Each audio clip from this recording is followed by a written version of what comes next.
Well, the time scale in 12 got so thrown off, and that was the problem with it. He became so unknowable at the end of that run.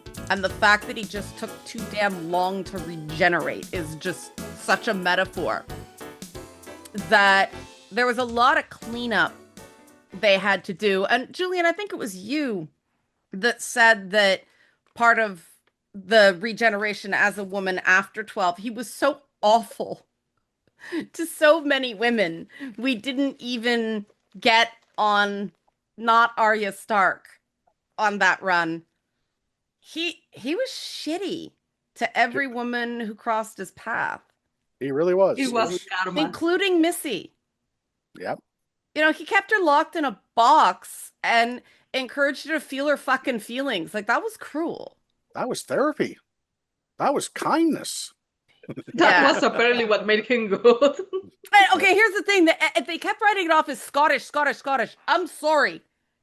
Ginger card here. When men act like that in Scottish families, the slipper comes out, or possibly something harder, and it is beaten and or thrown. It's not just Scottish men that are like that. The women in my family are tough. I mean, I make jokes about having the Jewish family and the Scottish family. Lord have mercy on all our souls. We're pretty hardcore. But yeah, I do like that take, Julia. I don't know if you want to expand upon it, that 13 is sort of penance for how terrible 12 was to so many women. I mean, it is. It's literally penance, because not only was he terrible to women, he was terrible to his friends. People claim that 13 didn't pay attention to her friends or didn't acknowledge their issues, like what happened to Graham. Like, you have one example where she was being socially awkward when Graham's dumping his feelings about the cancer returning. I'm like, I can go with, me, and how he's like, well, I can't have you on the TARDIS because, you're too much like me. And I'm like, wait, so you're basically saying she's too much of an asshole? Right. Travel, like number 4 even goes, travel broadens the mind. 4 would have taken her and traveled, and I hesitate to say fixed, but it would have changed her. I don't even know if I have to explain Clara, but if I have to, Clara, he suddenly becomes overprotective of her. He sees that she's becoming more and more like him, or at least becoming more risk averse, but does nothing that we see to stop it, to talk to her with respect, to say, hey, I noticed you're taking more and more risk. I mean, this happened in the old Lois and Clark Superman TV. Lois started taking more risks when she found out Clark was Superman. She jumped onto the back of a moving vehicle, and he saved her, but Clark was like, okay, I get it. I'm Superman, but I can't be in 2 places at once. That's going to happen someday. 12 does nothing to Clara for that. It was such a violation because Clara took the stupid risk she did because she wanted to be like the Doctor. Yeah. And that was never the point of the companion. That's why Donna up there with companions, because she was like, She pushed back. She pushed back. She was the best friend that I'd been waiting for. Yeah. And there were still complaints that she kissed 10. So it's like, oh my God, it's a love interest. And like, she kissed him to shock him. Yeah. That's what she could think of. Oh, it was a shock. There was nothing romantic about those two. But again, like those two had chemistry, and people see chemistry and they go, well, it's romantic love. And then, of course, there was the whole thing. She wasn't hot enough, blah, blah, blah, blah, blah. Have you seen Catherine Tate? Sorry. Yeah. I mean, her in that, the Greek episode where Peter Capaldi shows up for the first time. I thought she was stunning. Me too. In that she wasn't supposed to be va-va-voom. She's not a model. No, she was a comedian. Yeah. She is a type of Baba Boom. I see her and I go, hello. She looks like a working class British lady. And that's what she was supposed to be. But it's funny because 10, 14, and Donna read as like the Golden Girls Mhm. to me.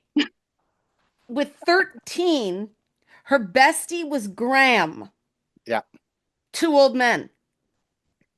Like two old guys who've seen a lot, they've lost a lot. There was sort of an understanding between those two where 13 kind of referred to him because, I mean, Ryan, bless him, he was a puppy, He right? was. He was. I wish Yeah. they could have used him more, but the show suffers when you have too many characters, and he ended up taking on the traditional role of. I know he didn't say it this way, but he ended Mhm. up being Doctor. What is that? Yeah. What's going? I He took I on that didn't traditional role. Exposition guy. I Yeah, didn't mind that though because they made it clear that he wasn't worldly. yeah, That I mean the fact he didn't know who Rosa Parks was and Graham says your mother would kill you. yeah. Yes. Yeah, like Perfect. that really was, first of all, why would a Brit know everything about the African American experience? I like that. Yeah. But also, yeah, he was, well, he had a disability, which means he was probably a little sheltered. Mhm. And he was of that generation that just didn't know about history. And Yeah. yeah, sort The of, show needs someone to drop exposition, the who is this historical figure. Otherwise, everyone will go, oh, we're not going to talk about it because it's not. It happened with Rosa Parks. It mhm. happened with Mary Sickle. That was Yes. the one. There we Thank go. you. Yes. Thank you. That the, was bugging the me. nurse during the Sometimes on Horses episodes. So that is his function. But yes, I agree. Of the companion, he is the one who has the least to do. So when the time came for him to go, I was like, okay, fair. But then Graham went right after him, and I was, no, why? And I did think that 13 being a little distant from Yaz early on made sense again because of the guilt going on. Yes. Yeah. And I don't believe that it was accidental. Well, it was a happy accident, but I do believe they considered that the doctor, she identifies and relates to Graham because Yeah. he's lost his wife, she's lost They're her a couple wife. of old men. Yes, Yeah. they are going through the same Yeah. at different circumstances, but they get it. And that's what I was looking forward to that other people weren't. Like I said to people back in the day when people were freaking out about the doctor possibly being a woman, I said, no, look, it would be fascinating to see an actress play that character as that character. You know, the idea of the gender swap is a long-standing sci-fi tradition. And the idea that you don't change, but your body does, and so the world relates to you differently. That was not strange in the 70s and 80s in science fiction. It's No. become this taboo now. And I mean, the 13th Doctor was before the whole gender ideology thing even really got going. So you can't even blame that. It just I think there's been a real loss of institutional memory, so to speak, in science fiction communities about what sci-fi does. And sci-fi should never be afraid to bust a norm this way, bust a taboo this way, try it, experiment, do stuff like that. You know, swing a stick in the 70s, you'd see gender bending storylines. Mhm. Yeah, it's supposed to transcend all known boundaries Yeah. of what we consider real, which is why another episode I was like super giddy about was the one with the contest of the Victorian authors with Mary Shelley. Oh, And yes, because that is the original sci-fi story. Mary Shelley, the one who created the genre, and which what was the word that it was Frankenstein. It was literally a book about this creation, this Promethean man that transcends the individual parts that made him, which is one, big sci-fi, the origin of sci-fi, and two, so quintessentially the Doctor. Yeah. Because that is literally what the Doctor is. She is the culmination at the time of all the parts that came before her. She is the Promethean woman in this incarnation. Yeah. That was Chef Kiss. Love that episode. Yeah, and I mean, what a perfect Doctor to meet Lord Byron. Yes. Right after she met Ada Lovelace. I couldn't wait for you to get to that because I'm like, oh my God, I love this. The whole villa in Italy in that rainy summer has become so mythologized, but if you look at the details of it, it was probably miserable for Mary. I mean, she was getting over a miscarriage and her husband couldn't stop couple fighting with Byron, who was also couple fighting with Polidori. I mean, Polidori wrote a book called The Vampire that was about Lord Byron, and it is like spilling of homoerotic bitter tea. Like I know long that before Anne Rice, yes. there was John Polidori, okay? Like I love that the episode showed these people, like these renowned authors, and they came in the episode. Oh yeah, they are a hot mess. well, people think it was a villa. Byron was broke. All of them were running from scandals in England. That's why they were in Italy. They were outrunning their debts and scandal. And Yeah, that was one of the best depictions I have seen of that rainy summer in Italy in any media. I was so happy with that episode.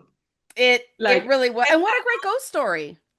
yeah, my headcanon is that Julian obviously knows all these episodes, so he is just like he is sitting right now in his chair, smugly caressing his cat, waiting for what is going to be Eileen's reaction to this episode. That is how I imagine him.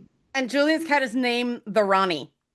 So, Yeah. see, I'm still waiting for that name to fully hit. It has, but He when likes she to breaks climb your, my monitor.